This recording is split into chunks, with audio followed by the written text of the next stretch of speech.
My name is Percy Jackson. Being a real hero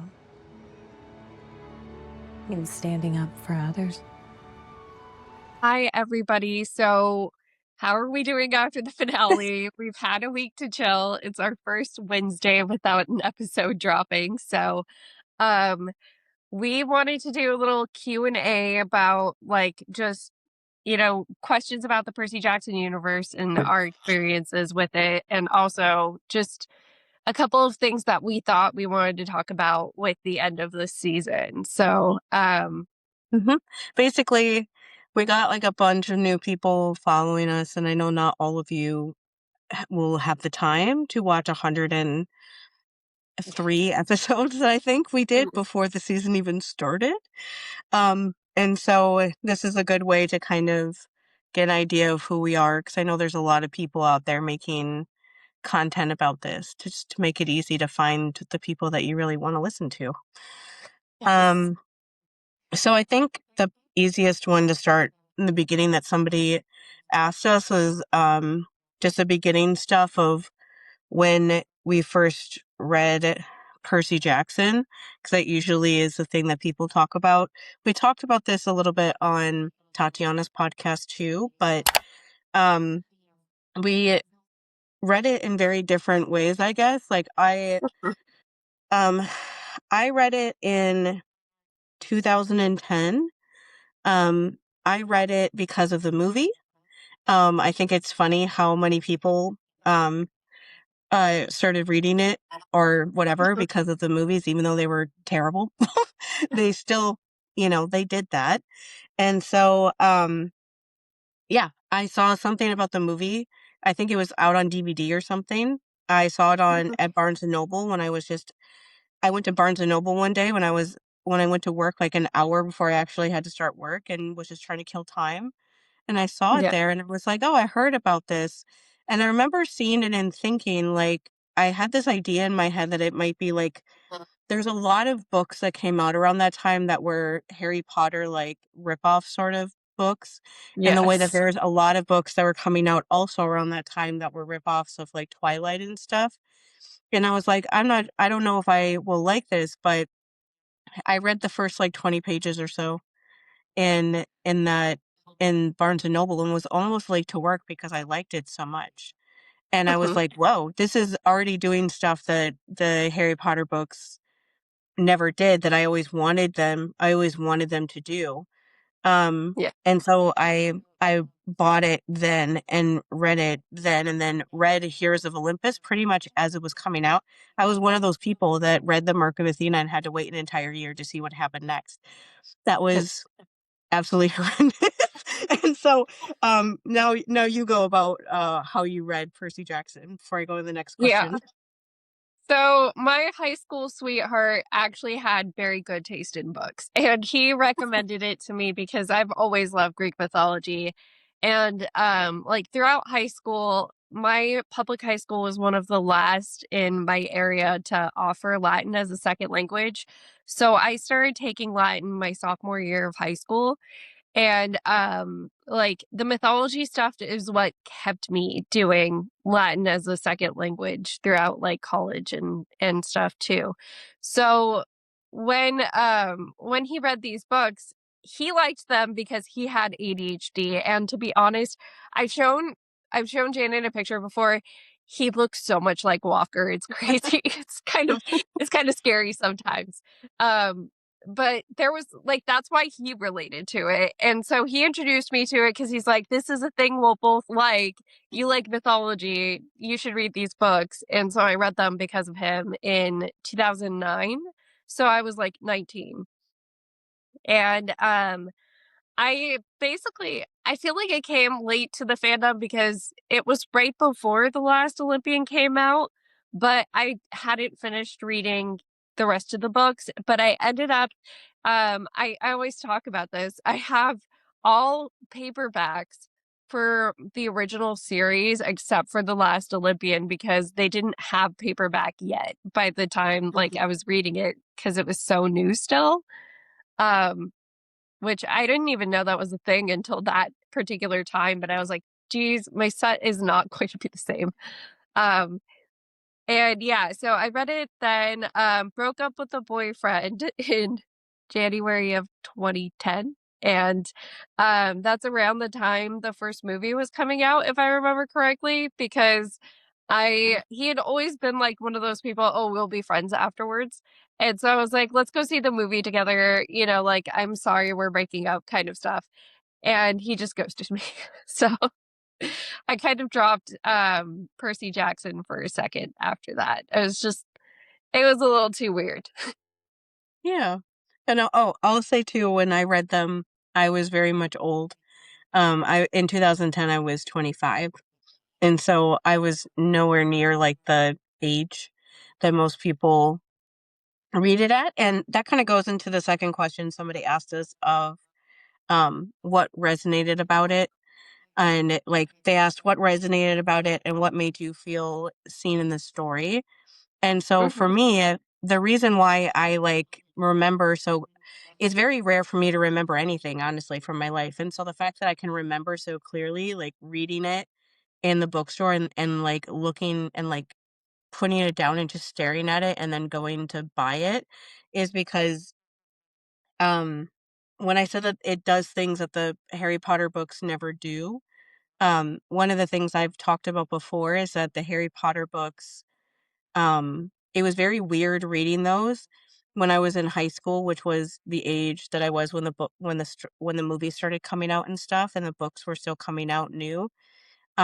When you have abusive parents, Yeah. because like every everyone but like Lupin basically is telling Harry to stop being dramatic for being angry. Like they literally tell him to stop being dramatic for being angry when nobody is telling him what's going on, when this person that he's been told his whole life is going to kill him has come back to life and nobody is telling him what's going on.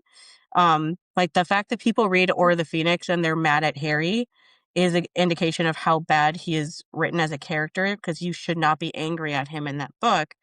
But it's also this whole story that he keeps having to go back to the Dursleys. And it just felt wrong. Like when I was reading the books, I didn't like any of the adults except for Lupin, um, Hmm. because he was the only one that seemed to understand that that was wrong. And so it was a really weird feeling from basically from the beginning to see something wrong with J.K. Rowling, but nobody at the time was like admitting that that was wrong of Percy Jackson. Is like the second page when he's like, "Oh, Gabe hits me if I don't give him gambling money." And it's like right away from the beginning, they take that stuff seriously. And they talk about it in a way where it's like built into the story that all of these kids have these things going on in like different ways. And so instead of it being this thing that's ignored, it's literally the storyline is about these Hmm. kids getting away from their abusive parents that also happen to be Greek gods. And so I was like, wait a second, what do you mean that like the main character of the story is straight up telling you how he's abused and people aren't like downplaying it? They're like, he's being able to say how upsetting that is. To him, that was that like hardly ever happens. Like still to Yeah. this day, it hardly ever happens where you have a character like that that is going through that kind of stuff, and he's not only the main character, but he's also like the hero as opposed to like the villain. And so Hmm. to have the hero being the one experiencing that stuff, I was like, oh God, like that's amazing. And there are other characters besides Percy, like Clarice and Zoe, that fit other parts of me too as the books go on. But Percy, I was like, this is literally me as like a teenage boy. Like what is happening? Everything about him, I was like, this is like how I am and how I think about myself and how I talk and just how I respond to things. This is so weird. Um, and it was so nice to read it that I it's funny, like Walker Scobell said this sort of thing too, that he said when he read the books, he tried to read them slower so that they would last longer. And Hmm. that's how I felt about them too. Like I want to slow these down because I'm not I'm probably not going to find another book series like this, and so I want to make them last.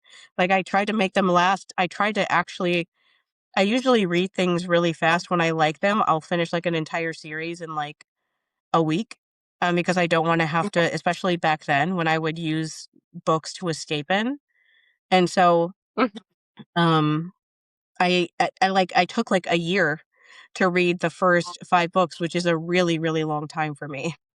Because Yeah. I wanted to like have the time to like enjoy it for what it was, I guess. And it just was it's so satisfying to read a story like this that is so well done in that sort of way. For yours, the question again was what resonated about it, or what made you feel seen in the story? Yeah, so the mythology was the immediate draw. And I know at times I really identified with Annabeth, and then of course Thalia's the other character I somewhat identified with. So that's the other thing that I would say kept me hooked. Usually I'm the type of person that I need to attach myself to a character to really like a Mhm. story.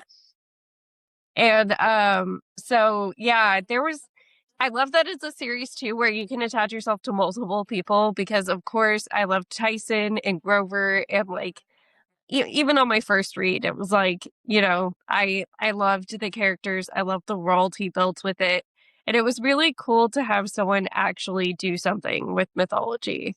I mean, um, I was one of the people that kind of like looked up to J.K. Rowling at the time, just with everything that it felt like she stood for at the time. I mean, Harry Potter was a groundbreaking series in that it broke the YA genre kind of open. And then middle grade books and books for children, just like books that are for not like babies, but like older kids, became a thing.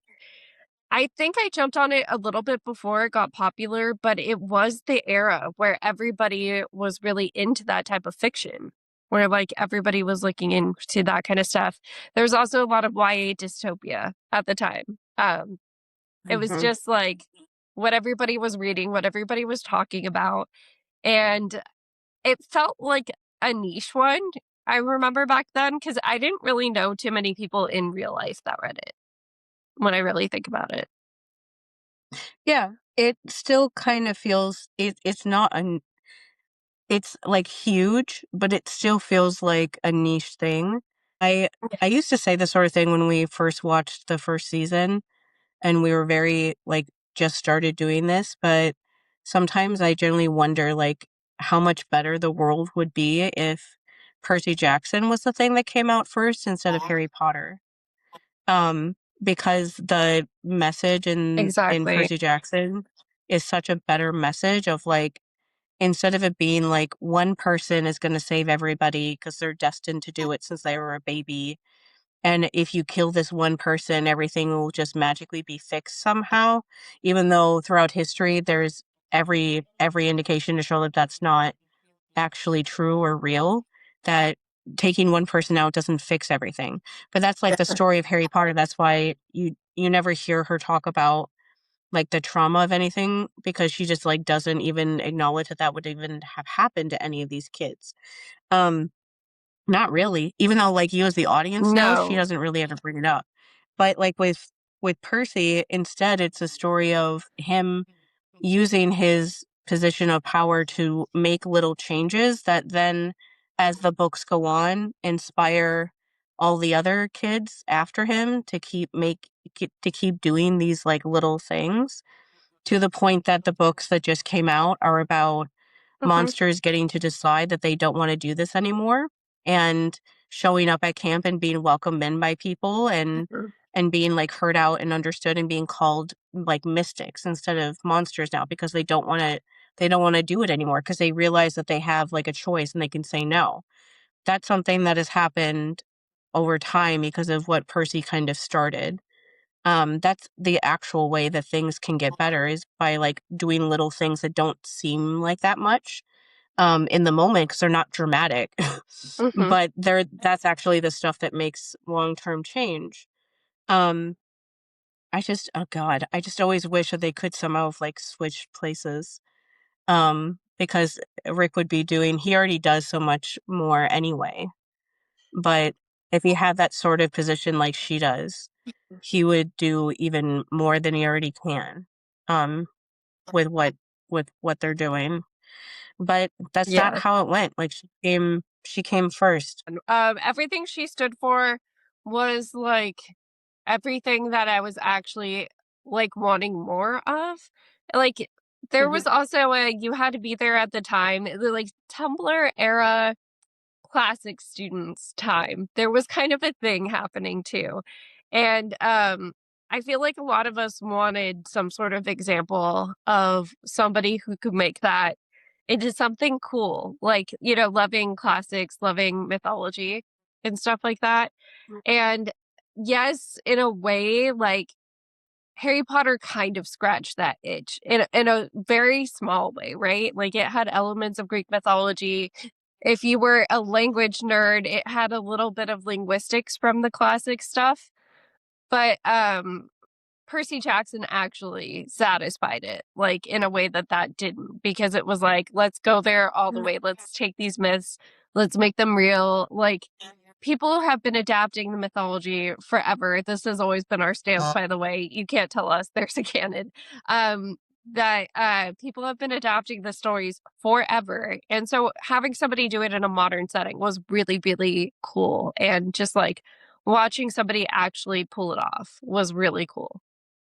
The next like intro sort of question before going into stuff about season 2 was, do we like Greek mythology outside of the show? And that's an obvious yes, we do.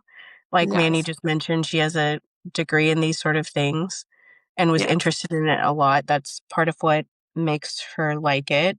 I know there are people that like these books that don't know anything about Greek mythology.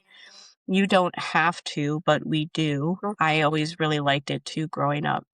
And that's part of what made me want to read it, is that it was something I wanted to like relearn the Greek mythology myths. Like when I read the books the first time, I very purposely never looked up the myth of any of the things that were coming up in the story, because I just wanted the story to tell me what they were instead of like Googling them and finding out what they were before. It felt like cheating. I wanted him to just tell me what it was. And then after the books were over, I would always like look those characters up and see like what was different and what had changed and stuff like that. Um, but we do. And then the follow-up question was, do the stories help or hurt enjoying the series? Like, does it help or hurt?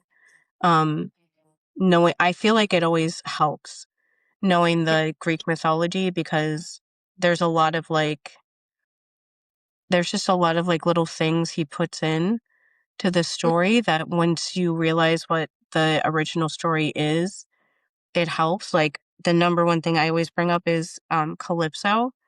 That Mhm. a lot of people read the chapter and think she's just like a nice girl, and that Percy just thinks she's a nice girl and that he's like attracted to her or something and wants to stay there with her. But if you even just look up the Wikipedia entry about Calypso's myth and like and who found her, how they got Odysseus to leave the island, everything in her chapter feels like very different, because you actually understand what's actually supposed to be going on that you might not realize if you think she's just a nice girl that's like helping him when he's too injured to leave or something. Um, Yeah. but even just in like the big things, like the other day I did a video on TikTok and it was funny. One of the kids that's been like a regular one of watching all of our stuff since like April of 2024, which was a month after we started doing this, was like, Yeah. oh my God. And I was like, is that like a good thing that you didn't realize this till now? Like, is this like a good epiphany? I hope so. But I was talking about the Medusa myth and how when people talk about it and the different versions of it, that it lacks like media literacy with how they discuss like why people like certain aspects of it or why it's told in certain ways. And in the video, I was talking about how the original Medusa myth, people now are upset at Perseus in the story, and the person that I was responding to was like, why are you mad at him? He was just trying to save his mom. And I'm like, well, people now are mad at him because we see him like he betrayed people by hurting Medusa to help save his mom because he actually believed what the gods said.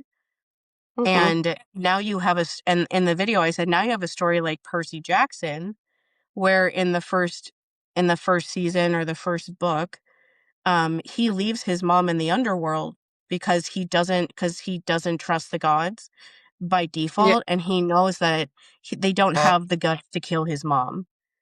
And so they believe that, so he leaves her there because he knows that's the right thing to do, and believes that the gods will actually give his mom back, because instead of like saying what they're saying, that they're not going to give her back and he's never going to see her again, which he ends up being right. But it's like that little bit of the story, I think, helps you see like why he wrote that way, to have Percy be like making a different decision than the original Perseus that fits more like our morals and ethics of today. And it makes you like him a lot more because instead he could have done whatever and gotten Sally back home, and Sally would have been really upset though if he was doing stuff like that to save her. But instead he trusts that he can bring her back anyway because he knows that the gods lie all the time.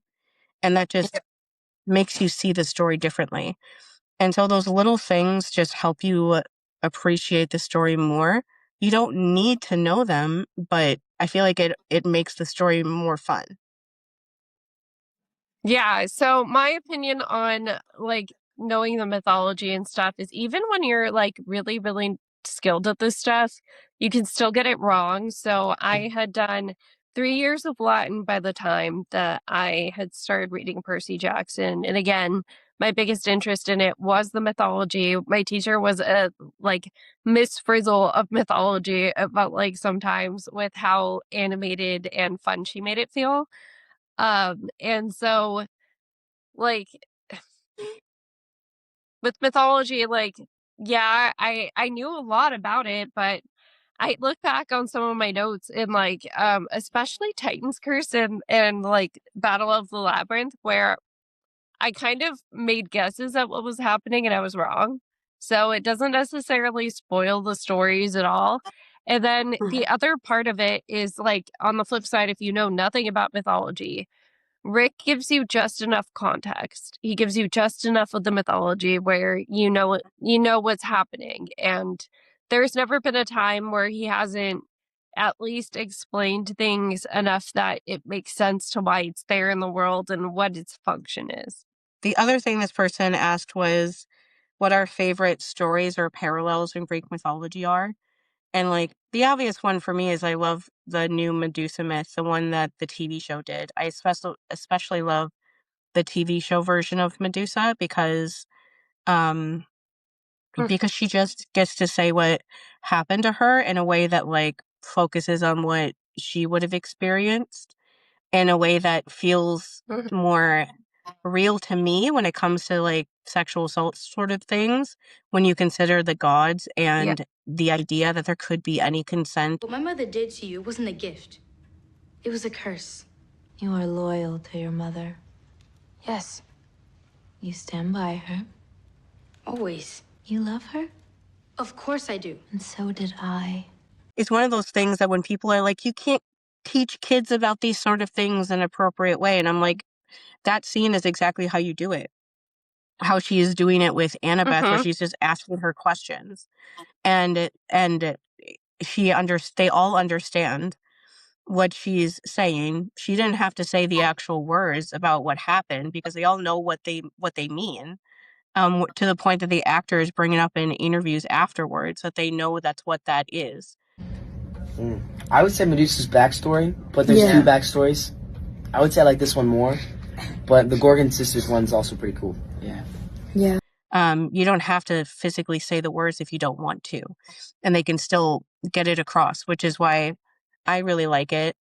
Zoe is not a real like myth or anything like that, but I really like her story, or just the idea of somebody like her too, because really the main stories that Rick brings up that I like are the ones that show like the people that were kind of like left behind by like the quote unquote heroes, and like who they trampled over to like be able to succeed.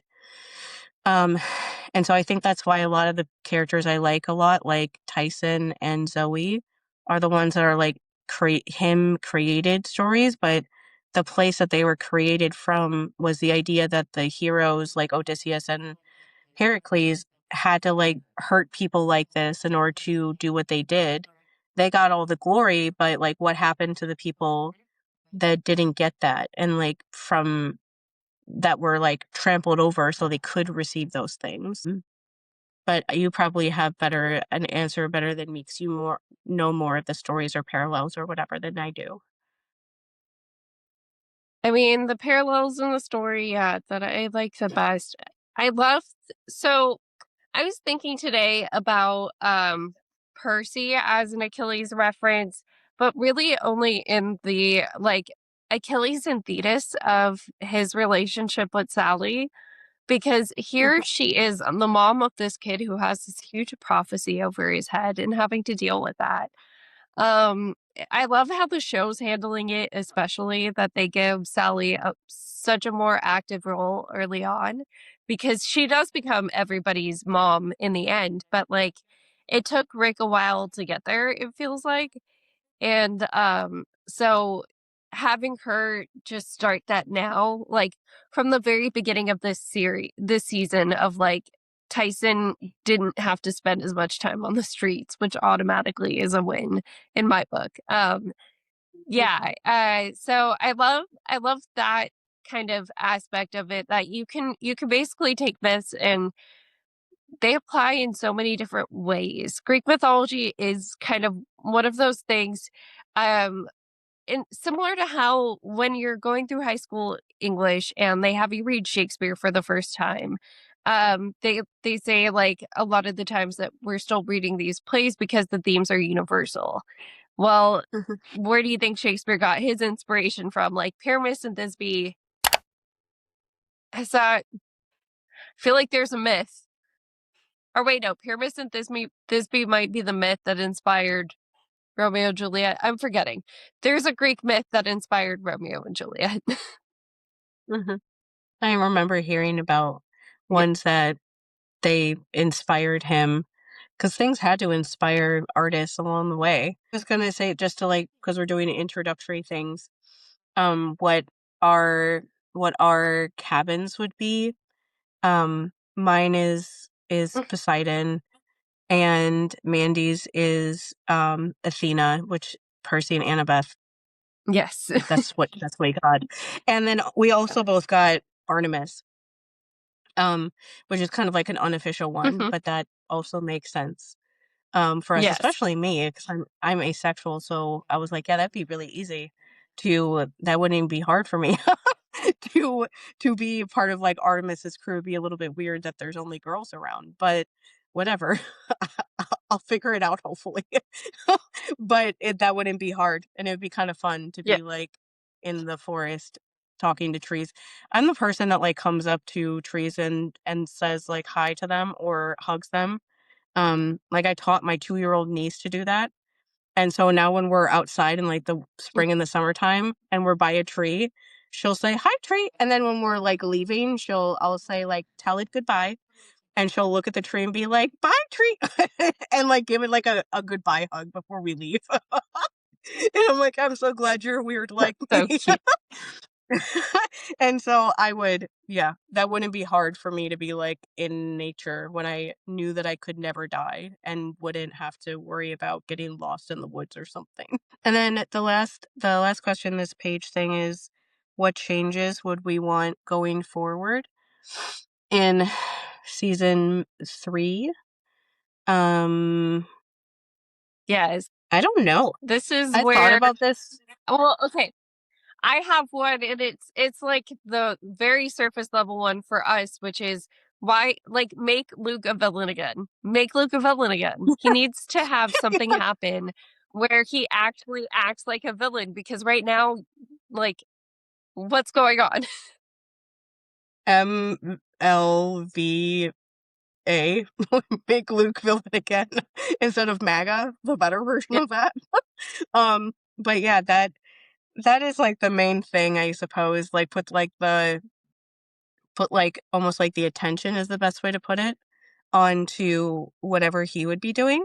Because he does do like what we kind of tried to say, he does do like villainous-ish things in the finale, but you don't think about it because you have Zeus being like a cartoon villain at the end of, because just being so evil, like so over the top evil that it's like that Luke showing up at camp and wanting to hurt everybody and trying to kill Percy and punching him a million times and having to get like bitch slapped by Tyson in order for him to stop just doesn't, if you take out the scene with Zeus at the end, that would have been like the scene that everyone would have been talking about after when the finale was over, or if the scene was more closer to what it was in the books, like that even doing the scene the same way, but that she was like injured, and you could like somewhat a baby justify him doing it instead of it being that she's completely fine and nothing ever happened to her. Even just that would make the scene a little bit better, where you could still talk about Luke. But that's like the main thing, I guess. The people who make the show have discussed how they think that they wanted you at the end of this season to be conflicted about which side to be on.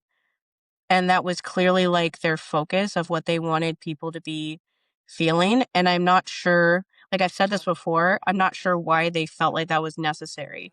And I feel like sometimes I say that in that way where if people might think that I'm being like whatever, like rude or something, but I generally mean I don't know. I don't know why they feel like that's necessary, because I don't think it is. I don't get And it. so when I phrase it that way, I'm trying to leave it open-ended, that like if there is an explanation for it, if something pays off better in the next season, then fine, that's fine.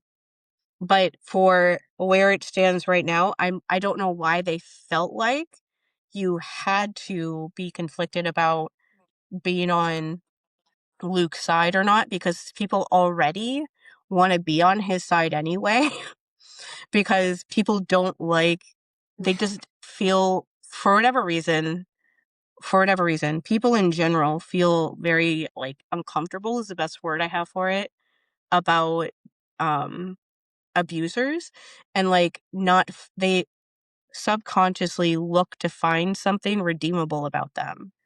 Like, even when you don't make something redeemable about them, like Reylo honestly is the best example ever of something like of recent times that happened, because in The Force Awakens, there's nothing redeemable about Kylo in The Force Awakens at all. They specifically wrote the story not to redeem him purposefully. Like J.J. Abrams did interviews right after the movie was out, saying that was like what they were trying to do. They were trying to do the moment where he could leave with Han and decide not to do this anymore, but instead he stabs his dad to death. They purposely did that moment in the first movie because they didn't want this trilogy to be a story about like trying to save him in the way that you do with like Darth Vader. People left that movie, they identified with the rage that Kylo felt in that movie, and then they worked backwards and tried to find something redeemable about him because they understood something about his character, and they felt uncomfortable by the idea that they could understand somebody that's such a horrible villain. And so they were like, he can't be that bad. There must be something redeemable about him. And so then they started making up fan fiction about how Han and Leia were abusive parents, to try to make that make sense, because people don't like the idea that you could understand an abuser, that you could have something in common with them, that you could understand how they feel, and they could still be an abuser, because they like the idea that you don't have anything in common with them and that they're not like you. I'm not sure why they felt like they need to write things in to make Luke seem more empathetic or what have you, because people do that anyway without you even trying. Like, there are people that still sell Snape and Lily merch to this day and think that that's something that whatever. And so they didn't need to. There's millennials who had always merch at their weddings. Like, yeah. It's still on there on Etsy. Sometimes I just search just to see if it's there, and it's still there. And so I don't know that's what I mean by I'm not sure why they felt like they needed to do that stuff for people to feel conflicted, because people in this fandom have been twisting themselves into knots to try to find something redeemable about him already for in the years when there wasn't anything new really happening or coming out. And so that stuff already existed, where we were running into people calling themselves Luke understanders and stuff, and we were like, what does that mean? And honestly, I've never really gotten a real answer, but there are people that say they are that. And so they never really had to do this sort of thing to make people give him a chance. Because people already, just by him existing, would give him more of a chance than they would other people. That's just how people are, for whatever reason. They just really don't want to believe that abusers are like regular people, except for when they're abusing people, despite the obvious fact that they are, because they all get away with it. Yeah. Hello. The other I guess change in a way, I want them to be able to show more of Bianca and her. I know this is a thing that's very easy for me to say this, because I know they're already going to do this, because they've said they are, and has already likely already been filmed and stuff. But I do like the idea of them showing her as an older sibling, why she was able to make the choice to join the hunters like she did, and how she feels about Nico and all that sort of stuff. I'm sure they go into it because it'll just make when she dies on screen even more brutal than it already is. But I would like to see that, for them to be able to show that sort of stuff a little bit more, and then for them to show, if it's possible, for them to show the stuff with Zoe and her family a little bit more, and all that, because those two dying on screen are such a big thing. Not only scenes that people have thought about for so long that we've never seen before, but they're gonna die on screen. That's a huge thing for a show like this, to have two people die on screen, and they're both kids essentially that are dying. And so giving us a little bit more of their backstory in that way will just help with that sort of thing. Yeah. One of the questions that this was a question I put up for us to answer myself, but to skip ahead to it because it ties into that, is do we think Bianca will be more powerful in the show? And I put that on there because I want her to be. So I think you were the one who told me that Titan's Curse is the first book that Rick ever was able to write without an outside job. And you can tell there's a lot of things he got better at by the third book, but he still wasn't all the way there with writing female characters yet, I will say, because Bianca does nothing in the story really except die. It sucks, but it's kind of just a fact that her character could have been so much more. There was a lot of potential there that was not used. And I know that that's part of the tragedy of Bianca. She dies before she finds out who her parent is or what powers come with that or anything like that. We don't know if she's seen any of that on her own somehow. The only little hint we get of it is I believe Zoe says that she makes her she took her on the quest because she wanted her to be the next leader, knowing that the end of the prophecy was about herself. Mm-hmm. Yeah, and the thing with that, with showing her powers, they can show her being powerful as a hunter, without. Yes.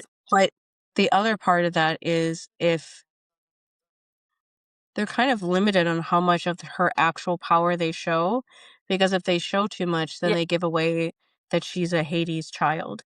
If they don't want us to know that until the end, they could decide to bring that up beforehand, where we don't find out about it the same way as the books, with Nico showing us that they are for sure. And then, and that Yeah. whole scene being traumatizing as heck already anyway. But like, they could tell us sooner, and then they could show more of her like Hades inspired sort of powers. But that was kind of why her powers were like limited in the book, was because if they showed them too much, then you would figure out who she really was, or who her and Nico really were from. And they were trying to like Mm-hmm. give you hints, but keep it vague enough for it to be like one of the big twists at the end that makes things even more Yes. complicated, that now there's a big three child from every big three parent. Pretty And bad. so if they decide to change that so they can show more of her just like natural Hades powers, then they could do more of that stuff. Um, Mm-hmm. um, but yeah, other than that, it's hard to say like what they could change. Well, the one other thing I was thinking about this question because I was like, what do I think? Because I mostly don't really say anything when people ask this sort of thing.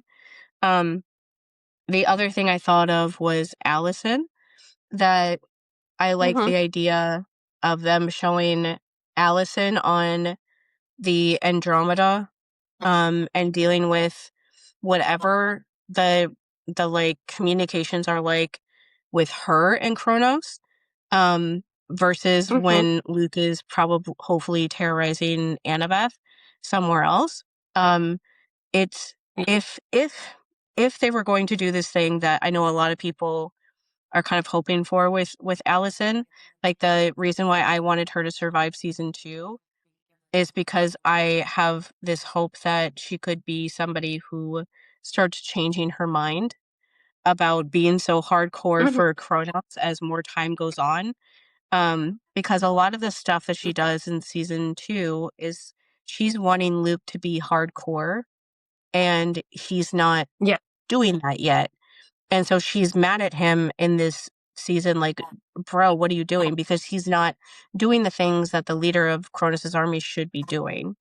Um, but like, maybe they could easily change it where then she becomes somebody who then regrets the fact that she wanted him to be hardcore when he actually starts being hardcore, and she sees what an absolute monster he is. And is like, why did Yeah. I do this? And I also can't like ignore the fact that Allison being a girl, the communications with Kronos would be different because she's a girl. And that could be Mm-hmm. real creepy and weird in a way that would be different. Like, it's just different. She would be talked to Yeah. differently by him than like Percy or Luke was. And the communications with him, we didn't get to hear what he was saying to her in episode 7. And so because they're like, if they do that sort of storyline, they could not do that. But if they do this sort of storyline where she's on the ship with his army and they're separated, that could give them time for her to have these things going on with Kronos, and to be seeing or hearing about like what Luke is doing, or like seeing what he does eventually when they run into each other again, and being like, oh my God, and just like having them be separate so that there could be that sort Yeah. of change where then by the time Titan's curse ends, it's progressed so far. Like, by the time Titan's curse ends, Luke has already done the Achilles curse, and he can't die because he gets flung off of a cliff and lands on jagged rocks and just gets up and walks away like nothing ever happened, when he should have absolutely died. And Yeah. so he's already immortal by that point. And so that it would be interesting to show her as like somebody who was hardcore and then is now like, I can't really get away from this Yeah. person because now they can't die. What do I do? What do I do now? That would be something that I would like. Um, and it would be interesting to see if her whole thing with Annabeth could be different. As like Yeah. that, I want that to be something that is possible to happen, that her like perspective on Annabeth and other people could change as the seasons go on, to show how she could change. Mhm. I want it to be something like that, and until it's not that, I can hope that it will be like that. And you can't stop me. Yep. The other question that you wrote in because you felt like it is, does the Zeus revelation make Chiron look worse? And this is based on somebody Yeah. saying something to me on Threads, who is a teacher or an educator, a mandatory reporter, and just word to Mm. the wise, if you are somebody who you're talking to somebody that's been abused as a kid and you're a mandatory reporter, stop talking. Just stop talking to us. It's a really good idea to just stop talking to us, because we don't have any, just generally, we don't really have any respect for you, because I made it through all those years of school without anybody doing anything. And so it's like, that's that just kind of shows Yeah. how you guys don't mandatorily report anything, and you're not really very helpful. And so the person that was responding to us, Sui Brain podcast did a post talking. It was so interesting because I'm like, this is literally like the polar opposite of what we said, where they were saying that the finale was a good thing for people who hate Chiron. And we said in our Ugh. episode that this finale was good because we love Chiron. And I was like, is this backwards day? Yes. And so anyway, what they were saying was that the finale was good for people who hate Chiron, because it showed that he lied all this time. And they were saying like, oh, I just wish that he would have defied the gods sooner. And I just quote, retweeted them or whatever those words are on Threads. We don't really have words for them on Threads yet. We just kind of repurposed Twitter words. But whatever that is, I basically said, I generally don't know what, in that situation, what was he supposed to do? What should he have told them Yeah. the truth from the very start? That sounds horrifying, to be like, hey, by the way, like Zeus, who runs this camp, killed your friend when she was perfectly healthy and trapped her in this tree when there's no way to get her out, and I have no way how to do this. And if we try to do anything, he's probably going to turn us into some sort of plant as well and kill us all and kill everyone else in this camp too. And so, should he have told a 7-year-old that? Yeah. And Luke, no, he shouldn't have done that. And so the mandatory reporter person was trying to say that Chiron is somebody who should do more to fight against Mm. the I guess the gods, he lets things slide too often. And with this Yeah. revelation, your question, does it make him look worse? And it's no. At least to me, it doesn't make him look worse. To me, it makes him look a lot. To me, when I look at this, and this, just to preface this, obviously, this is me who grew up being abused by my dad, who, for anyone who's new, my dad did the worst kind of abuse you really can do. The only thing he didn't do to me is he never trafficked me, to my knowledge. Who knows? But I don't remember that happening, so that's what I can say for right now, is that he never did that. That's pretty much the only thing he didn't do. He never got in trouble for it, ever. Never. If I told you And he's his name, dead. which I'm not going to Yeah. do. Yeah. If I ever told you his name, which I'm not going to do that. I don't even like to post pictures of him, so you're not even going to see that. But he never had a record or anything like that. The only thing when you looked up his name was on when my mom divorced him when I was 12, and when he got sued by his divorce attorney because he refused to pay them for the work that he did, Oh because God. he's super special. But that's it. And so he never got in trouble ever. He died in 2014. He got away with all of it. Most people, no one even knew what he was actually doing until I started telling everybody 4 years after he died. And so he got away with it all. And so me, as somebody who had somebody who got away with absolutely everything and got through the whole everything, school system, every sort of system imaginable, without somebody noticing enough to step in or something, or like try at least. Maybe they did try, but nothing happened, and I wouldn't know if that is what happened because they wouldn't make a report about nothing, but still, as far as I know, Yeah. no one ever did because I asked for the records in 2018 and there wasn't any. Like, trust me, I checked. I give people the benefit of the doubt that somebody said something, but as far as I know, nobody said anything. Things that always bothers me, but I feel like a lot of people think when they hear like stories in the news or whatever about a kid that was abused, and there's usually some people who know about it, but something, they get like lost or something just doesn't get reported and then they die, and then people, then start looking into all these different things that happened. There's always people that are like, oh, if I was in that situation, I would do something differently. You even see that when people like make videos online talking about how they were in an abusive relationship. All of a sudden, all these people show up and be like, I would never do that. Yes, you would. Stop lying. And this is one of those situations of like, I feel like it's really easy, even as fans of these books, for people to be like, oh, I would make a different decision than Chiron did. And I'm like, okay, like, imagine you're the one adult that is at this camp that actually gives a singular fuck about these kids. Like, I've seen people try to say that Yes. Dionysus cares about the kids because he was singing a song for them in the finale. He is legally, contractually obligated to be there. He doesn't want to be at camp. He cannot leave. He does not care about those kids at all. Well, He is only at camp because he has Resident to be. Athena He Kid, can't I have leave. to point out. So, Resident Athena Kid has to point out that, like, they're being actively stormed by monsters at this point, and he's literally having them all sit in one place while he sings to them. And I know that there's other kids scattered around and stuff, but they're doing that on their own. He does not care. He's basically like okay with letting them sit there until they get caught, basically. Yeah.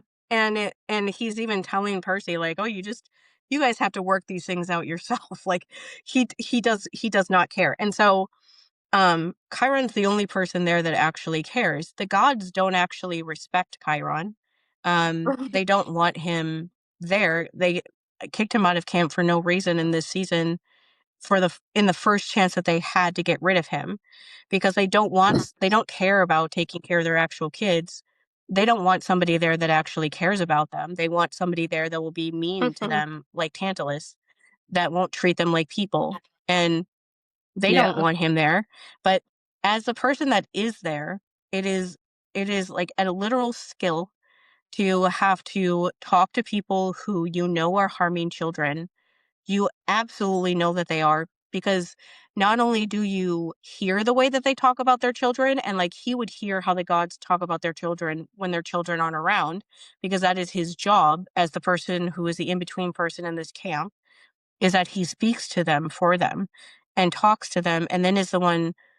But not only that, he then has to turn around and talk to those children and tell them the things that the gods are saying, without making it be something that makes them burst into tears as soon as he tells them whatever the gods want them to hear or want them to say or want them to do. And he's the one that, like, he has these kids wearing orange t-shirts so that they can find their dead bodies faster. Like, that's why the t-shirt for the camp is orange. They put that in the books so that he can find their bodies if they die in the forest around camp easier. And so he knows that these kids are going to get hurt. He knows that they're being attacked. He knows that they might die. He knows that nobody is there to help them. And he has to sit there and talk to these kids that are going through all these things and see how much it affects them. And he has to actually, like, see it. Like, it's one thing to know that that sort of thing is happening. It is another thing to actually see it happening to kids and be the one, not only see it, but be the one in there with them every single day. Like, so many people just like disappeared from my life and my sister's life and my mom's life when I was growing up, because they couldn't do that. Like, so many people, oh, I would make a different decision. It's another thing when you're like literally watching kids get hurt and you have to be the one, and they're coming to you because they're upset. for help. And you have to be the one to not only listen to them and hear them Yeah. and try to figure out a way to teach them how to survive in this world that's incredibly harsh so that they actually live until they're 18 and have a chance to actually live. But you also have to balance that with protecting them from their parents that would annihilate them and turn them into a tree if you made them mad. And so it's not easy to balance that stuff. A lot of people feel like they would do a better job because they've never tried to do it before. I think that stuff is easy. Because, and Mhm. I say that it's easy because I Yeah. like dealt with my dad my whole life. And so it would be hard, it would be triggering to listen to abusive people talk to me. But I also know how to play really fun games in my head with people like that and can very easily talk to them and piss them off on purpose without them being able to like call me on it. I know how to like play games with people like that where you're not like actively getting mad at them, and so they don't have a reason to start yelling at you, and so they don't. And those sort of things from dealing with him for so long. But most people can't do that. And Chiron is a character that represents that person. There is another Yeah. question on this list that is related to this, but it's it was like, was there a scene that is there anything from the book you wish they had kept in? And so since I'm talking about Chiron, the one scene Mhm. from the book that I wish from Sea of Monsters that I wish they had kept in was the scene when Chiron talks to Percy at the end of the book and tells him like, I don't think that you're going to destroy Olympus. And tells him that this prophecy that you don't have to do it if you don't want to. That you can decide that you don't want to do it if you don't want to, and that Mhm. nobody can make you do this. If you decide you don't want to do it, I would protect you from whatever the gods would do. The gods aren't, I'm not going to just let the gods kill you because, and in Sea of Monsters, that's the main thing that Percy knows and he's afraid of, that the gods are going to kill him because he's going to hurt people. And one thing, just like looking back at the season that makes me sad is that the end of the third episode ends with Percy saying like, Chiron thinks I'm going to destroy Olympus. And he never gets a chance to talk to him for Chiron to tell him, no, child, I don't think that you're going to destroy Olympus. They don't have time in like the finale to do that. That's why I hate that Disney was being so cheap. One of my number one like rant when we read um Titan's Curse the first time is that Chiron is the only person in that book that realizes that Percy is in extreme emotional distress. Like Yes. if you don't remember it, like when everybody leaves to go on the quest in the beginning of the book, they don't like Percy just talks about this stuff like you would when you're a depressed person, but when everyone's deciding and he realizes that they're not going to bring him on the quest, he just stops talking because he's just really sad and depressed that he can't go. He doesn't use the word depressed, but he definitely is. And then like that night he doesn't go to eat dinner because he doesn't want to eat because he's depressed. And Yes. he's like that depressed where where you don't want to eat food because you just don't want to do it. And Chiron notices that he's not there and realizes that he must be really upset, and he's isolating himself in his cabin, and he brings Grover with him to like go visit him and make sure that he's okay because he's absolutely not okay. But he's the only one who ever notices that. Like the whole rest of the book goes on and nobody ever notices that Percy would be really upset by all these things happening, and they don't ever ask him if he's all right. They just like kind of assume that he can just deal with it. He's the only one that doesn't. And so that's just their interaction. So I wish they could have put that scene in the second season too. I Season wish they three. would have kept in the party ponies, but I know they weren't going to use them the same way that they use them in the books necessarily. I mean, technically speaking, they break up a fight with Luke and Percy. So yes, it would be similar enough. But the fight was a little anticlimactic in the ending because we just hear off screen, yeah, we drove them out. And like the way they cut the episode to take that part out, just for me, it left the battle in such a weird place. And it needed something to fix it. Not just, Percy and Thalia going down. Did you want to say anything since you wrote that question in about Chiron? And if he's in a better position or not after the Thalia reveal? Yeah, so with Chiron, the reason why I think it makes him look better is because, and this is what Shannon had initially replied to the Seaweed Brain podcast, like, threads thing on it was that, like, genuinely, what else could he have done? Yes, theoretically, he could have told everybody what actually happened, but he would be defying Zeus. He would get zapped immediately, and then what state would Camp be in, right? So there was no other choice because he's not just obligated to protect Luke and Annabeth and Thalia. What do people call them? The broken trio or something? It was something stupid like that, right? Yeah. Yeah.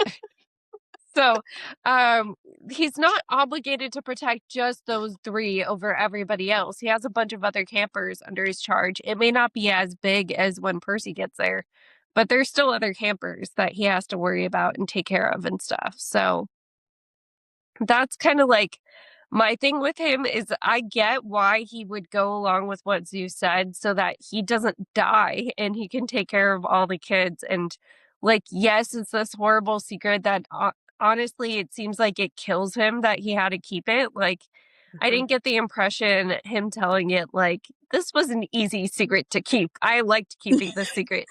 No. Well, and especially because the way that it happened, like there was some speculation that like maybe Chiron is there because he convinces Zeus to turn her into a tree to help protect camp or something, because there's only a couple kids at camp at that time. But especially this version of the story, he has zero part in any of this. Like he seriously he like is about to go out there to help her and then just has to sit there and watch Zeus do that to her. And he knows that she didn't do anything to make that happen. And so he's completely helpless. Like there's nothing that he could have done to stop that from possibly happening at all. Yeah. And so considering that, it's like it would be very dangerous for him to, like, he can talk about this now because Thalia is back. And so the threat that could have happened if he ever brought it up is gone. Like she's alive. She's out of that tree. He's not able to control her in that sort of way anymore. If he would have, it would be so easy for Zeus that if he ever tried to tell anyone else so that they could try to fix it, he would have just threatened Thalia again and been like, I'll hurt her if you do this. And then all of that would have stopped. But now that she's alive and she's gone and she's here, now he can finally like tell people about it because it's safe enough to actually bring that up because she's here now. Yeah. But before she was around again, I don't think they could.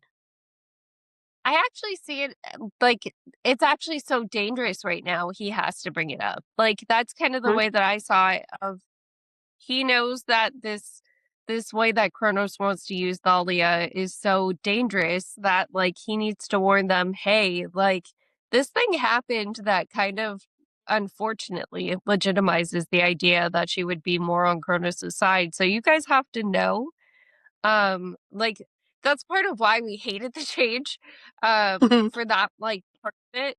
But at the same time, like it makes sense he would drop it when he has to, when he has no other choice rather than earlier than that, even though keeping the secret kills him.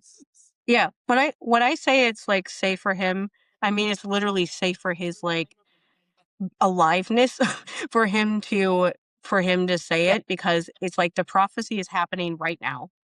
Like Percy's alive, so she's not the only big three kid. The prophecy is going to happen pretty much right now.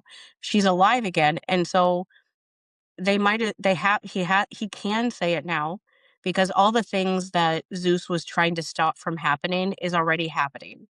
And so even though it's like now he can tell them. The next question we had was, what is your favorite episode and then least favorite episode of the season. So I say 5, the Cersei Island episode, because I love how incredible it was done. Percy, wait! You're right. You guys should be afraid of me because that lady's right. No! Yes, she is. I saw it. I see it now. Tyson is dead. Grover is lost. So if I choose between saving you or saving Olympus, Annabeth, I burn it all down. Just like Lou said to Hollywood. If you're talking about the Great Prophecy, that's 3 years away. That one, of course, they changed the purpose of Cersei's Island to be like in preparation for the sirens, and I loved that because it was like they were playing off of the fan anticipation for the siren scene and like building up to it the entire episode, even including Cersei. So that change definitely was cool. I think, of course, like more guinea pig would have been great too, also, but like more guinea pig, more pirates. But it's okay that they didn't do it. The one thing, like, and this kind of also goes back to the book stuff. I don't believe Percy that he wasn't shown anything by the sirens. Like it just feels impossible. It feels impossible that Annabeth completely shielded him to the point where like it didn't matter anymore. I think that there should have been some element to it of like he still saw things, or like, you know, if he hadn't have set up the pulley just right, he wouldn't have gotten out of it either.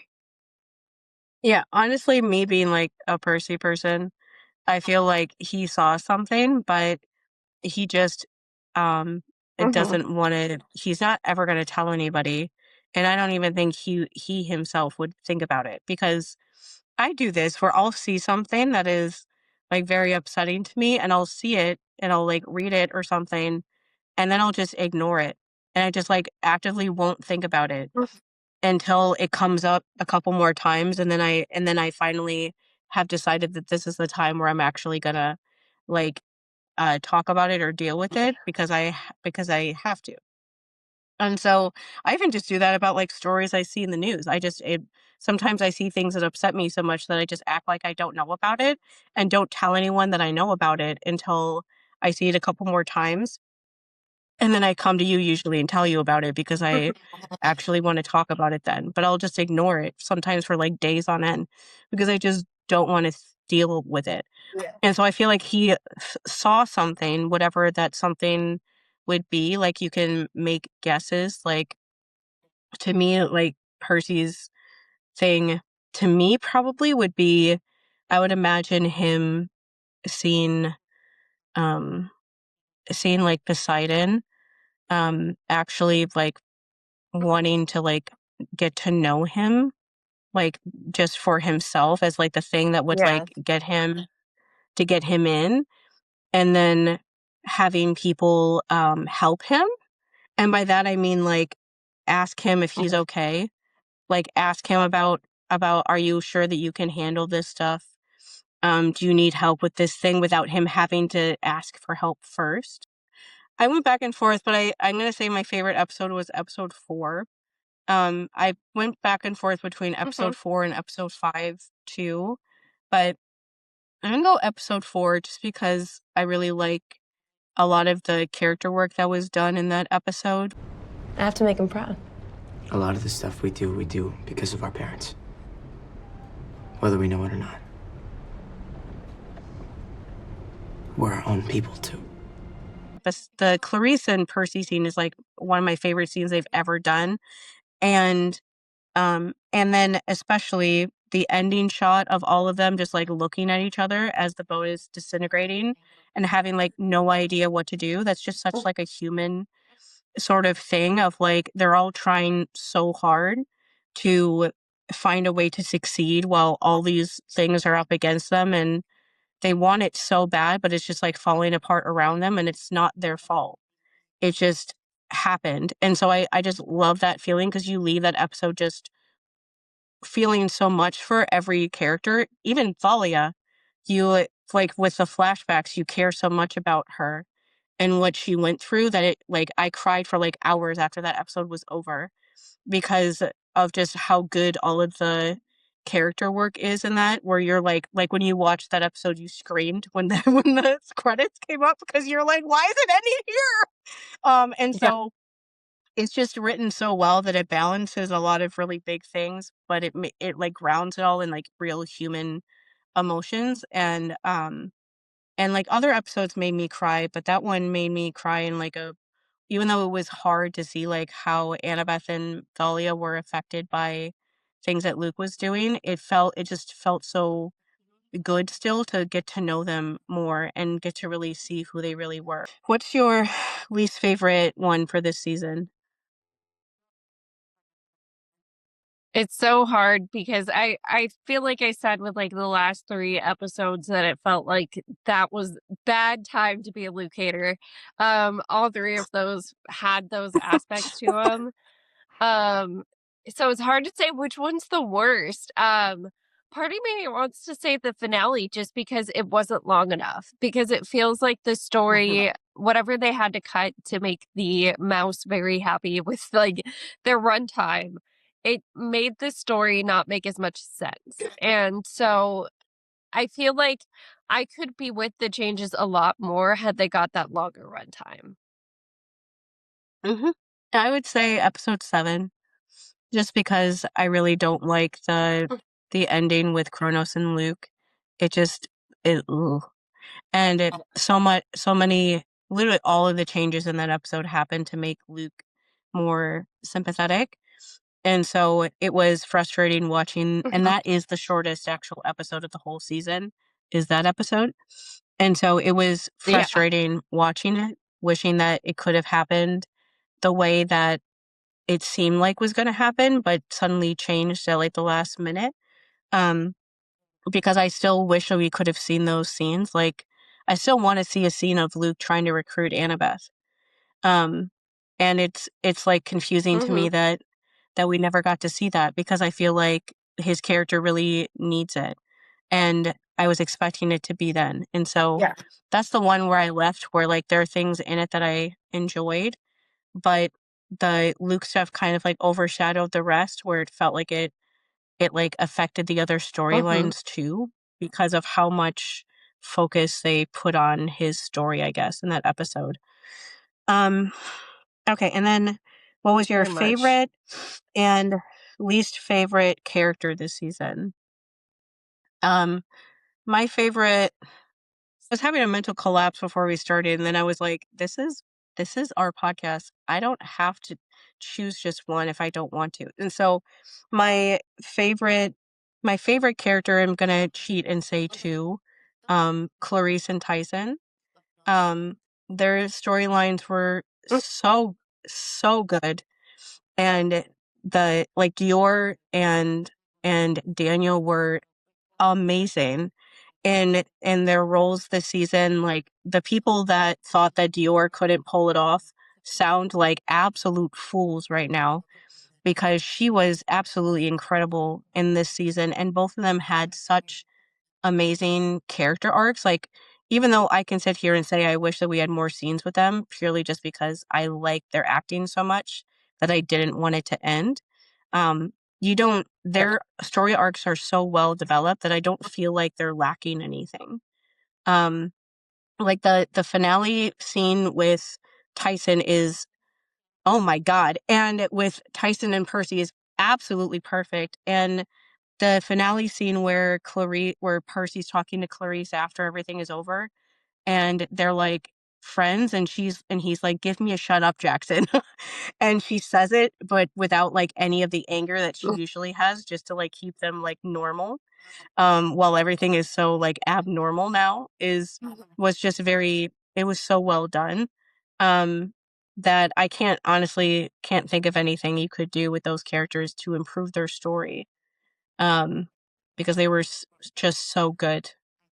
So I picked both of them because I can't pick one or the other. Clarice really was the standout of this season. Like, the way that they changed her, because she was very one-noted. Honestly, she's the character that makes me say that early on Rick was not great at writing women, because she was very like flat character development bully like stereotype. And she didn't really improve other than the Demigod Files, like that one story that we read about the chariot. Um, Mhm. like that's the only time that it feels like she's genuinely humanized before you get to the last Olympian. So having her be more of a sympathetic character, like early on, having her be this character who is not only like a character you grow attached to, but she grows attached to the main trio. Like, because Percy's gonna need everybody he can get on his side, and like, yeah, they're probably still gonna do the stuff where she doesn't fight for a little while in the last Olympian if we get there, but he needs her on his side. Yeah, and I was gonna bring that up because one of the people that asked us a question, the question about like what would you change? They mentioned Clarice and they're like, I hope that they find like a different way for that to happen in The Last Olympian. And I'm like, I feel like it's gonna be similar to this season where she doesn't want to give up the fleece in the 6th episode, but instead of being like super angry at her or being angry at her for changing her mind in the 4th episode, you understand totally where she's coming from. And so even if you don't like what she's doing, you understand why she's doing it and have a lot of like empathy for her as a person. But what's my least favorite character this season? Luke?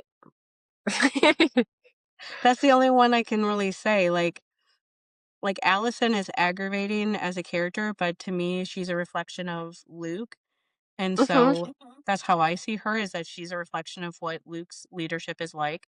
And so I guess like Luke or Kronos, but just because they're like the biggest villains, I don't know who else. Yeah. I was trying to go through like the other like people, like the little villains that kind of show up along the way, but like Tantalus is really funny. And so I don't want to say him.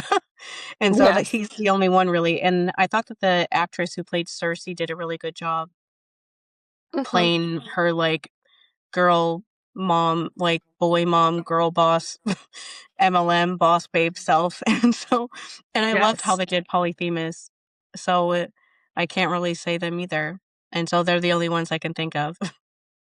Yeah, like I said, I mean, I got to go back to the make Luke a villain again thing of just I don't understand what was going on with his character. I feel like some of the early interviews, like I'm thinking even the Entertainment Weekly that came out when we didn't even have a full trailer, and Charlie had said something about like, oh, he tries to recruit them, and then when it doesn't work, all like, the gloves come off kind of idea. And his recruitment strategy only extended to Percy in that one episode where he's like, we don't call them monsters here. We're woke. We like, we're all children of the gods. But We're yeah, hashtag like, woke.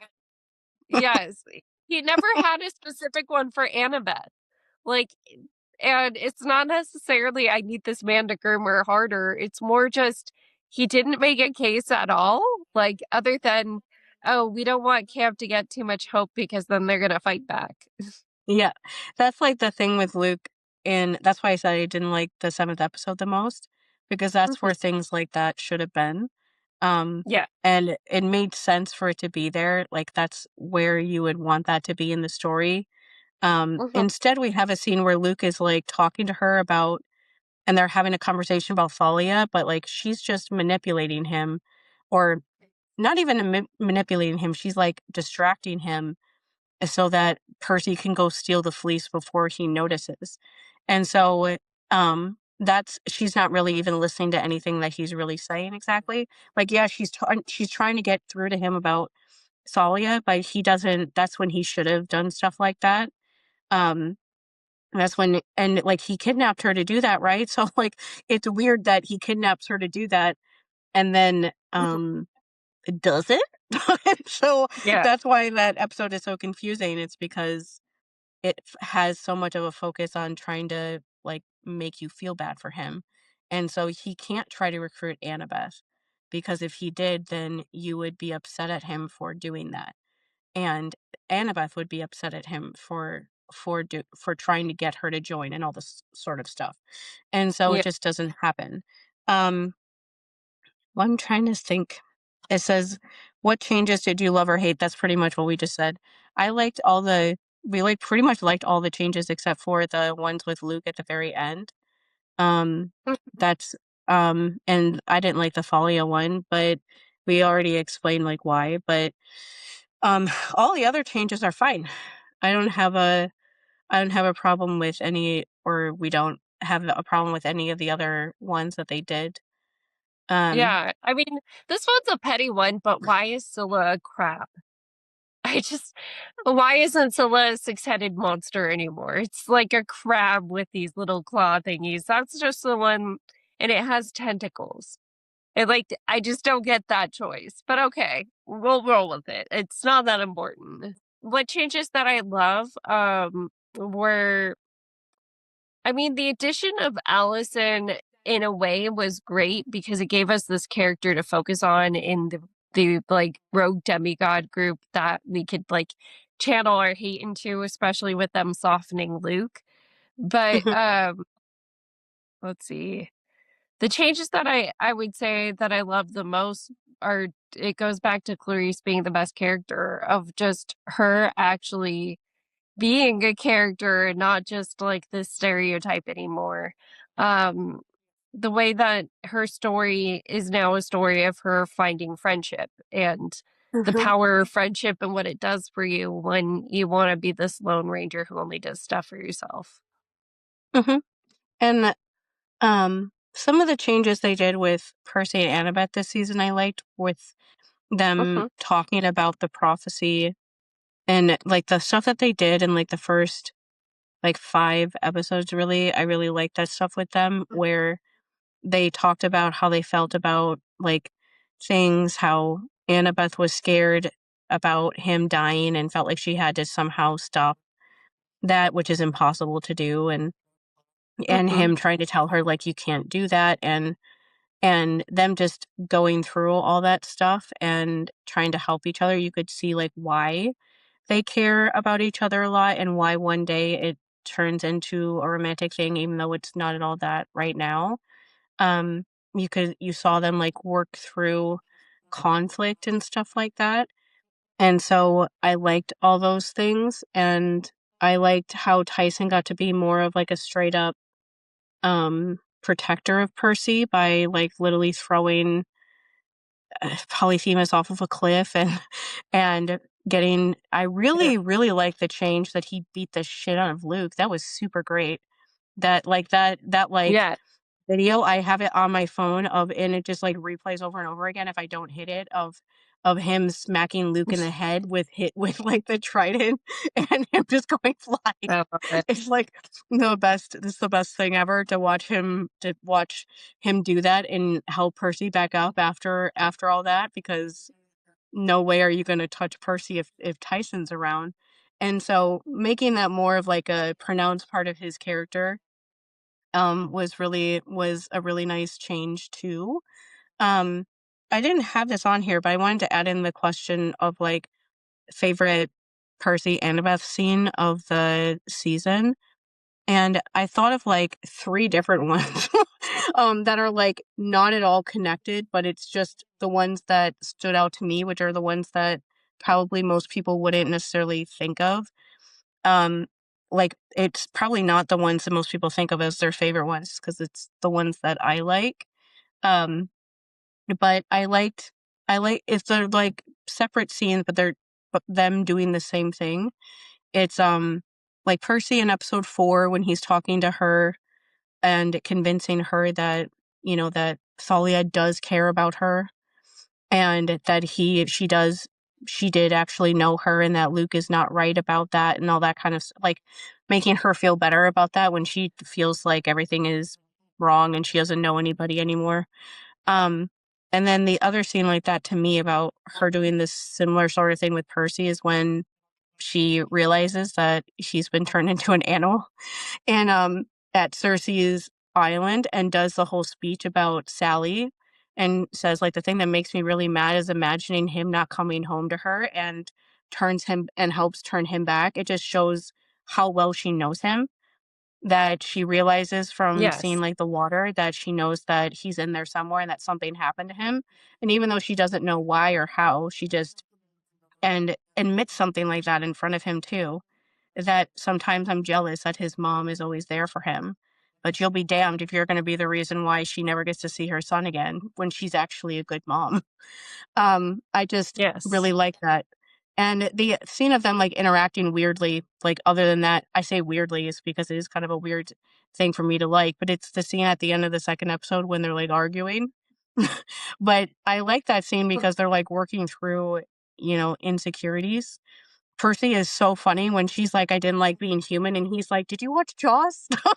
But I just like that scene because it's both of their traumas like coming out at the same time. Like she thinks she's avoiding telling Percy that she didn't like these human experiences because she thinks that he might like turn away from her if he does, which he wouldn't. And Percy is thinking that because she doesn't want to tell him this, that they're going to stop being friends altogether because he's so used to like betrayal Yeah. like that. Where when he says like, we can still be friends, right? Or whatever he says in that scene, she looks at him like, that was never on the table. But like he just like jumps to that, like just assuming that because they don't get along about this one thing that they're just never going to speak ever again. Um, and so I really liked that scene about how they like found a way to like work through these differences and actually like talk. I really liked how they had Percy be really upset with her in that episode when he felt betrayed, but like actually, went to talk to her to figure it out instead of not Mhm. like he usually probably would, because that's how you get like that's why they end up in a relationship later on, because he's able to figure that stuff out when he usually wouldn't. My favorite Percabeth scene is I mean, I really like before they do this alone trip, just that whole part where she's freaking out. She's telling him that she feels like she needs to be 6 steps ahead to just like keep him alive. And he comforts her. I love when they have those little reversal moments where she like lets herself be overwhelmed for a second and then he has to comfort her. Because she needs that. She needs somebody that she can just, like, unwind the anxiety that comes along with being a strategist sometimes. Hmm. And one thing I can like gloat about is before the season started, I think it was in one of the interviews they did, I think it was Entertainment Weekly, where Leah was talking about how there was a scene that she did where she couldn't get like the emotions right. Like she either had all the emotions and couldn't remember the words or had the lines right but couldn't get the emotions, where Walker helped her like kind of figure out how to do both. And she said that there was a scene that she did where she cried a lot after the scene was over. And I remember when we read that initially, I was like, everyone is assuming that that's the siren scene, but I don't think that it is. I think it might be this other scene in the trailer where she's talking about like, I need to stay like 6 steps ahead and all that kind of stuff. And that is what that scene was. Because I saw an interview with Leah the other day somewhere where I'll try to find it, where she was saying that when she finished that scene where she's saying that and they're having that conversation, when she's sitting on the floor and he says like, let's go do the impossible. She said when that scene was over, she just like burst into tears and just started crying because her character feels so many things in that scene. And Walker just like came over and gave her a hug until she could like calm down. But she said like that was a scene where she was thinking Oh. like, I have to prove that I can do this, that I can do this, that I can do like that I can do a part like this and show all these different emotions all at the same time. And she did it. And so I thought that that's what that scene might be when she was talking about that. And so I feel really smart that I somehow knew that, just because I just assumed that I didn't think from the No. beginning that the siren scene was like a super emotional sort of scene like that. And so it didn't feel like that when I read it in the books. And so I was like, I think it's just something else, guys, which ended up being right. Um, Okay. Well, I'm thinking of the other things. What did we already talked about that. Did we change our minds about any of the characters? Yeah, with Thalia, I kind of got a change in perspective about her and what she's about, just because I feel like I don't know. So another one of the questions, it kind of ties into that, where someone asked the opinion on the Luke Thalia Annabeth Oh yeah. dynamic, and I don't necessarily I don't hate that. I don't hate it on its surface. The idea that like we have these two parentified kids and we have Thalia who's playing this like overprotective mom kind of figure, which then is going to turn into she's a control freak in Titan's Curse. Like that's kind of the problem that she's having. Um Mhm. and it's probably coming from that place of like here I am stuck taking care of these other two demigods because I'm the most powerful one here, the one most able to fight. And yeah, so I changed my mind about what she's about and just how much she is tied to Luke because like I said, I don't hate the situationship that they kind of have either. I feel like it does add another layer of depth to Thalia. I just don't love that Mhm. it adds another layer of depth to Luke. Well, I will say, that person mentioned that they wanted input from us talking about that from a trauma-informed perspective about, because that is a dynamic Yeah. that happens in families with, more kids, that when they have more kids, that there can be older ones that act like parents for kids that are younger more than their actual parents are. And I would say that is definitely what's happening there with not only that was kind of what in the I was rewatching our podcast about the 4th episode today since a bunch of people followed us from it to be like, what did we even say in this? And one of the things I talked about in that episode is that I don't even know if Thalia and Luke and Annabeth will ever know if they would like care about each other the way that they do, without it being like because of going through really intense, traumatic, horrifying stuff at the same time. Because what I was talking about was that sometimes when you meet people that you meet because you're going through like the worst time in your life, you kind of go through these things with them. And so you feel bonded to them. That's like the way that people in the internet describe a trauma bond, which isn't what it is, but it's just you feel bonded to a person because you're going through the worst time in your entire life with somebody else, and so you're like hanging on to dear life Hmm. with each other. And so that's so much of what Thalia and Luke alone are doing. They're both on the run. They both ran away from home because their parents were just not there. Their moms are both horrible. Their dads are completely absent.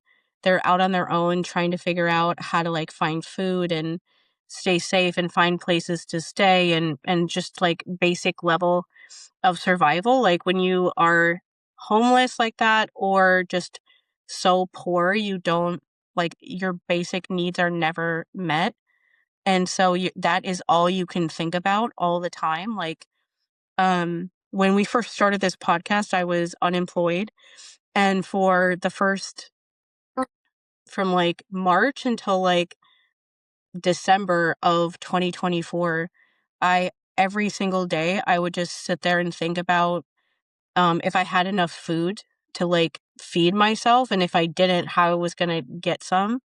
And I would just keep every day, I would just think about like, will I have enough money at the end of the month to pay rent? Or like, will I run out of food before my mom is able to buy me more? And it was just that was all I could think about. It was like overwhelming how it's so overwhelming when you don't have those basic things met. That is all you can think about. And so the people that are around kind of like sharing that sort of fear or like that anxiety or whatever with you, you can feel like really connected to them because you're going through this really bad time together. But once you're not in that situation anymore, you don't really want to be around someone that reminds you of that stuff all the time. And so you kind of naturally just find yourself gravitated to other people.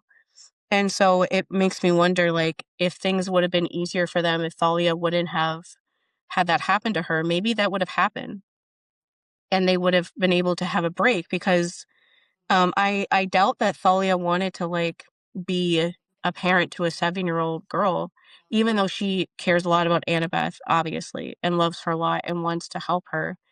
That is, like, that is something that happens a lot, where traumatized kids are taking care of other kids, and you just kind of are trying to do the best you can. You don't really know what you're doing, but you're still trying, because there's nobody else there. And Yeah. they're doing, like, the person who asked the question brought up the fact that they're doing more for each other than their parents ever do for them. And that's, like, kind of what happens in a lot of those Mm-hmm. dynamics, is you try so hard to give them the things that they don't have. So you let this Chiron know that if anyone tries to hurt this little girl, I have me to answer to. Is one of those things that all of those relationships are just all over the place for many years, because of how intense that time was for them. Yeah. And so I am glad that they kind of showed a little bit of how much that would suck to be living like that. Yeah. But at the same time, at least I honestly like the flashbacks they did in the 4th episode, especially because it shows how things are, but how cut off they are from, like, the rest of life. Um, Mm. so it shows that things are bad, but it also shows that they could find a way to make things better. And the, like, messed up parts of their relationships, I felt like, were showed that Luke is, like, not wanting to go to camp, even though Mm-hmm. they all know that this is not a sustainable way to live.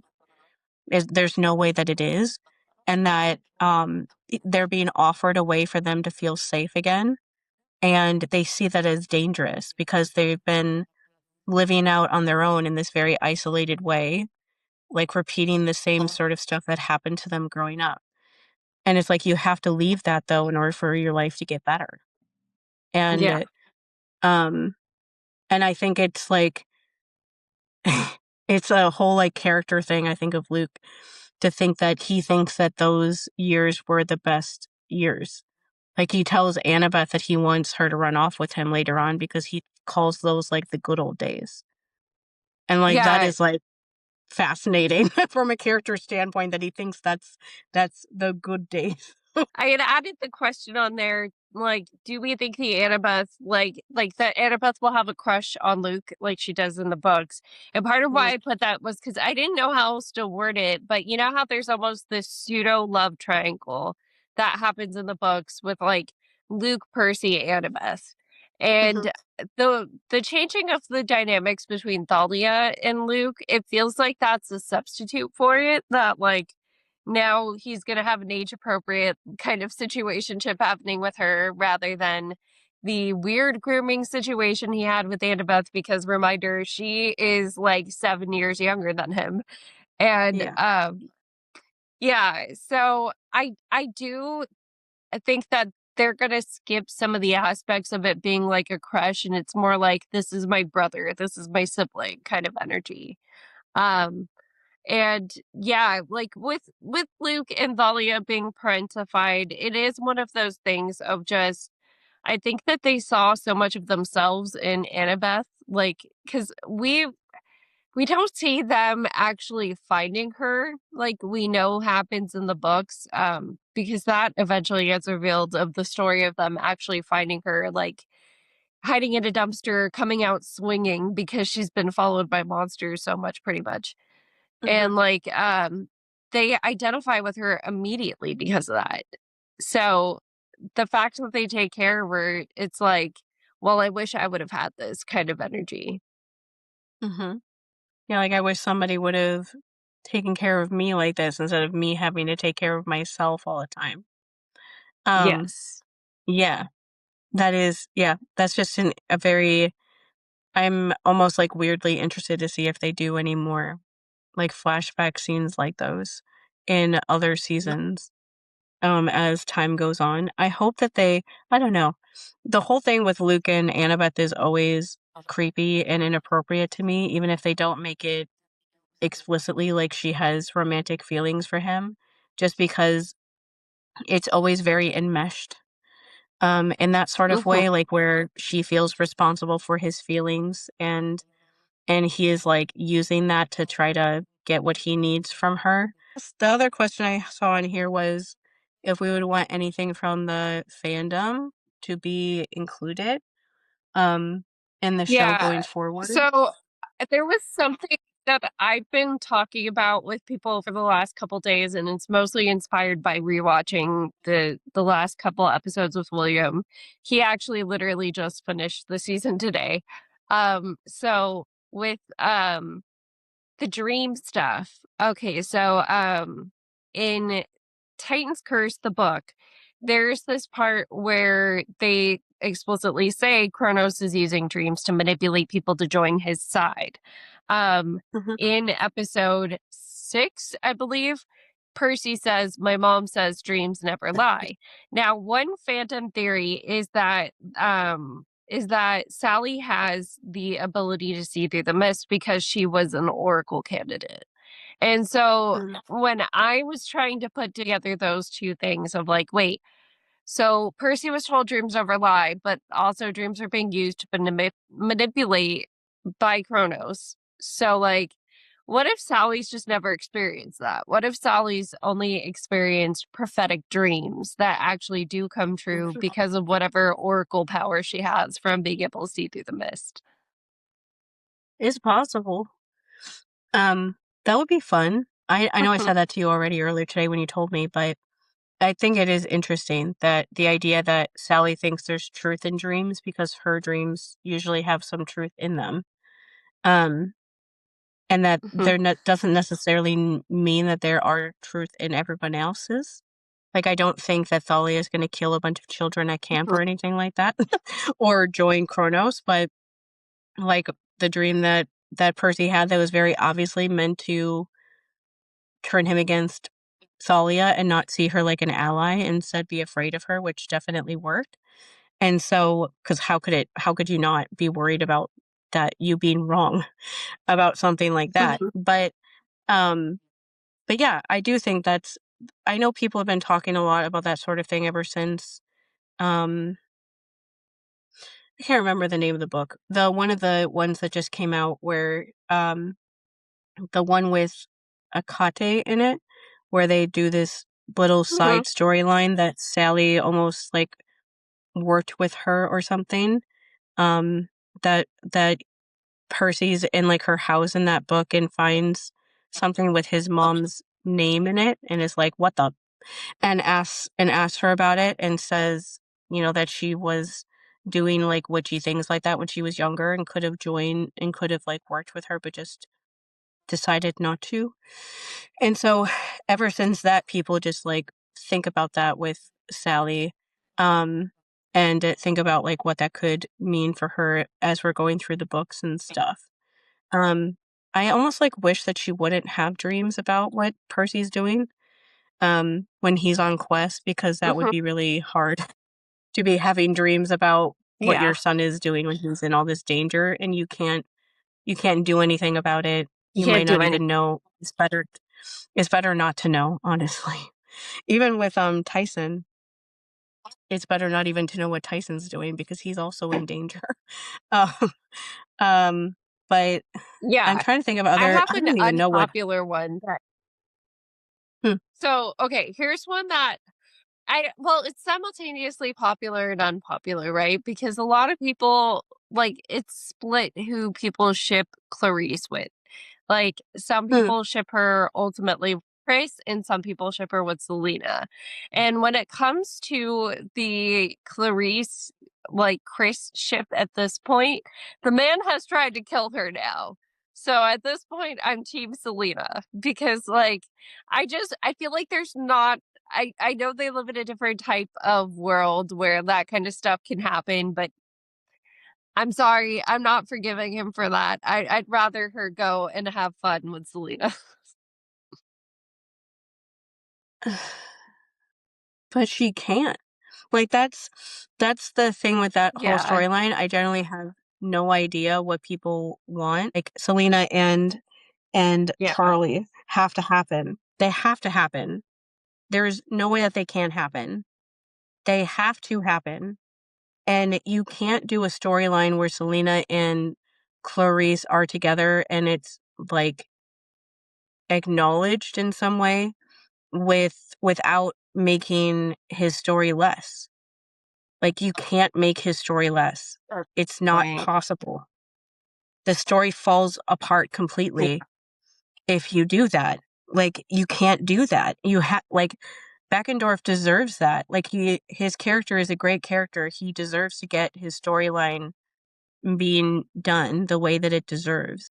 It's hard for me to imagine them changing so many things for like a romantic story with Clarice when it wouldn't be like the main storyline anyway, because there's 7,000 other things going on. And like the little end of the world is happening when you get to the 4th and 5th book. Like, I don't even know when they would have time to like put in a story like that. And so I get like, and also this is just like a fandom thing for me. Historically, throughout time, a ship that was something that became a bigger thing because of the fans liking it. Like, the fans are the ones that kind of liked the idea of it and helped create it, basically, which is definitely what Clarice and Selena's situation is.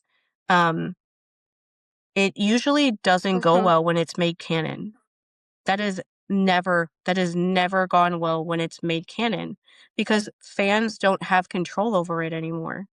Like, the whole thing of Clarice and Selena is that people can write fan fiction and imagine their characters however they want them to be, because there's nothing stopping them from doing that, because it's a fan-made like ship. It's them just deciding what they think their personalities would even be like. The thing with me too is that Selena can be the most important person in Clarice's life without them being romantic. They don't have to be romantic.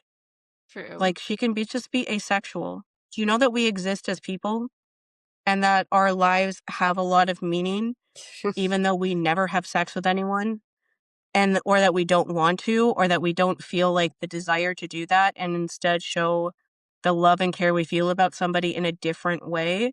Like, do people get that? Like, we do that. Like, I don't think that my life is lacking anything because I don't want to be in a romantic relationship with somebody where I have sex with them. I don't think that I'm losing anything because my most important relationships are not that. And don't even try to like bring that up. But that's when people say like, oh, they're just friends. I'm like, do your friends suck? Because they like, what does that mean that you're just friends? That means that you see friendship as less than. And so it doesn't have to be like that. Like, Clarice can still be asexual, which is still queer. We are queer. I swear to God, we are.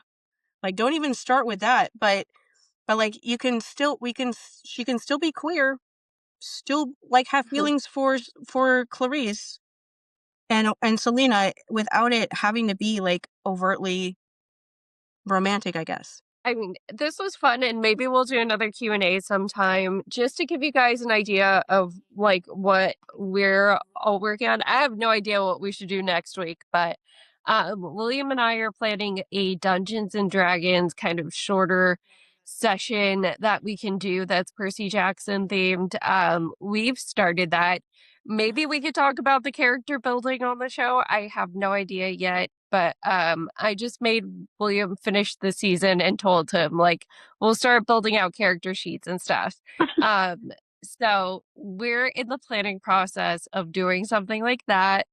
Other than that, I have no ideas of what to do next. So I would say that we had an idea during the season that feels like fun to try to do, that wanting to talk about how Percy is like Luke in Star Wars instead of Anakin, and that and that our Luke is like Anakin. Just because that gives us an excuse to talk about Percy and Star Wars at the same time. That's always fun. And Luke Skywalker and Percy are like the same character, which is why I love both of them so much. Like Luke was like Pretty the character much, that I yeah. loved a lot when I was growing up. For just think about his dad for 10 seconds and you'll know why I liked him. But they're like the same archetype of character, like the kind of similar things. Like Luke Skywalker even like runs off when he's not supposed to go save his friends. And he's told that it's a flaw of his that he does that. They're wrong. Like, I'm sorry, Yoda, your plan was for him to kill his father without him knowing that he was killing his father. I don't think you get to be the one to be judgmental about anyone ever again. That was your plan. That was your plan? You spent all that time, and that's the plan you came up with? Was for Luke to kill his father after he realized that he killed his father? That's it? That's all you got? Like, Yeah. so that's something that we could do because there's a lot there with like Dark Percy. And it gives me an excuse to watch some Star Wars. So Yeah. I love that. And we did we did get a comment once when the 6th episode was on that said that they love that our YouTube channel is where the Dark Percy myth goes to die. Yes. And it was like, that's All a really day, great thing to be known for. I love that. Yes. Healthy male expressions of anger are not being dark. No. And I would just love to talk about it because there was an article that came out during this show that said that Percy is the exact show that young boys need, which is absolutely true. And so it feels like a nice way to talk about all those different ideas all at the same time. So that's fun. So maybe we'll do that if something else doesn't happen in between. Yeah. And if you guys have any Dungeons and Dragons based ideas, please leave them in the comments. Yeah. I've never actually played Dungeons and Dragons. I've watched people do it, but I haven't played it myself. I know. It's fun. Basically I would love it. Your own adventure, so it'll be fun. It'll be really fun. Tabletop games have to be fun. But I gotta get going. So we will see you guys next week for that Star Wars Percy mashup. Okay.